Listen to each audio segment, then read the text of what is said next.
Well, this thing's up here. Might as well use it. All right, we're halfway through the Big Ten, so we got a tough second half with really challenging schedule, but we're looking forward to it. And this is the grind of the Big Ten, and start off tomorrow at Wisconsin. So, what do you guys got? What is it about Wisconsin that kind of gives their teams challenges the last couple of years?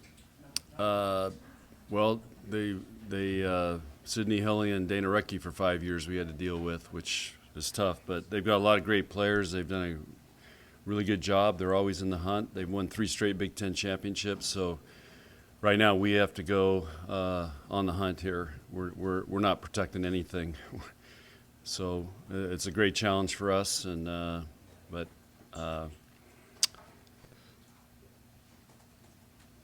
They're, yeah.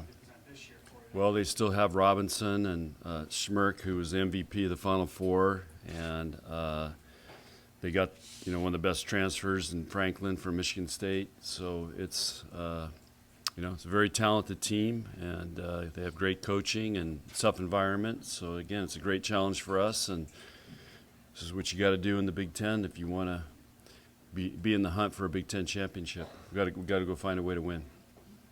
John, you guys run 6'2", Wisconsin runs 6'2". A lot of teams are using two-setter offense this year. Do you think that's a trend in college volleyball, or is that more just circumstantial? I don't know. With the portal, being able to kind of pick and choose some players based on what instead of waiting for 3 years till recruits get there, maybe it is. I don't know. But you have to have certain personnel to be able to do it.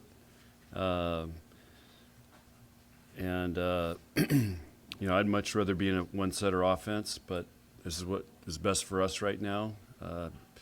And obviously Wisconsin's thought the same thing. Pittsburgh's doing the same thing. So there's advantages and disadvantages to both. So we'll see what shakes out. Does it make it easier to scout Wisconsin knowing that they run the same offense as you guys? No difference. John, what's your message to the girls before tomorrow's match? Do you play up the significance of it, or do you just let them go do their thing? It's another road match. We prepare like we do for every road match, and same message: trust your training, play with each other for each other, and again, we're not protecting anything, rankings or positions in the Big Ten. No matter what happens Wednesday, we're still in first place in the Big Ten. So there's nothing to protect. We have to go for it. With Wisconsin, does it look like the biggest change is not having Recke, not having Hilly, or not having Barnes? Well, those guys were special players, and and somebody asked me why they were so successful. Well, they beat everybody for 5 years, so.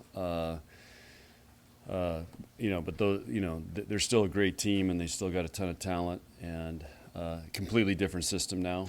So it's every year's a new adventure, and teams change, and we're completely different than we were last year, and so that's what makes sports exciting, and we'll see how this shakes out. On paper, stat wise, and everything, it should be a great match.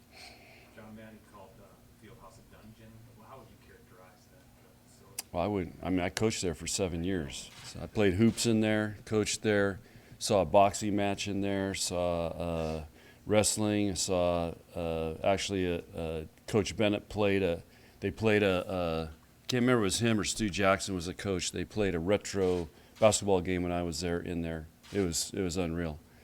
So it's a great venue, and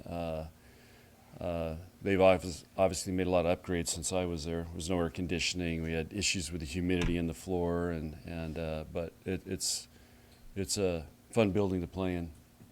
Is it a good home court advantage? I mean, is it a tough place to play? Yeah. I mean, every place in the Big Ten's tough when they get 7,000 fans. So, but it's fun. Our players thrive on that because we're used to it.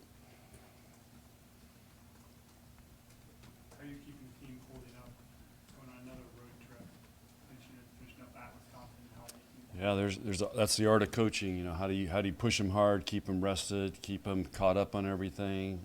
Fortunately, we have good students, so I get grade reports about every other day, and they're doing great with that. You know, it's just the balancing act of coaching this time of year. Just no different than football. How do they manage the bye weeks? You know, keep these guys sharp. It's, you know, our challenge right now is we've had 7 out of 9 on the road.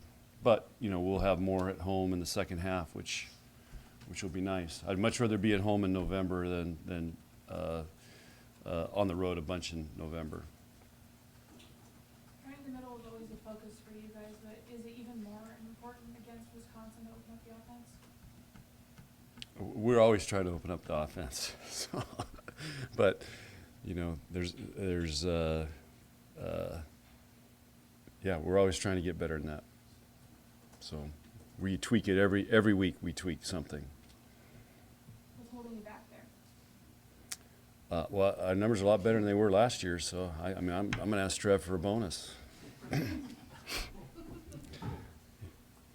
else for Coach? John, what's contributed to the 11-match winning streak? In those 11, there have been 9 that have been in straight sets. Have you identified something that's allowed your team to really take off in terms of the rhythm that you're in right now? I just think we're playing really good defense, and our serve blocking defense has allowed us. You know, when you're doing that, you put pressure on teams, and if we can side out enough while we're putting pressure on them, then that gives us a chance to win those matches 3-0. But our players have done a great job of doing that for the entire match. They've got a great mindset of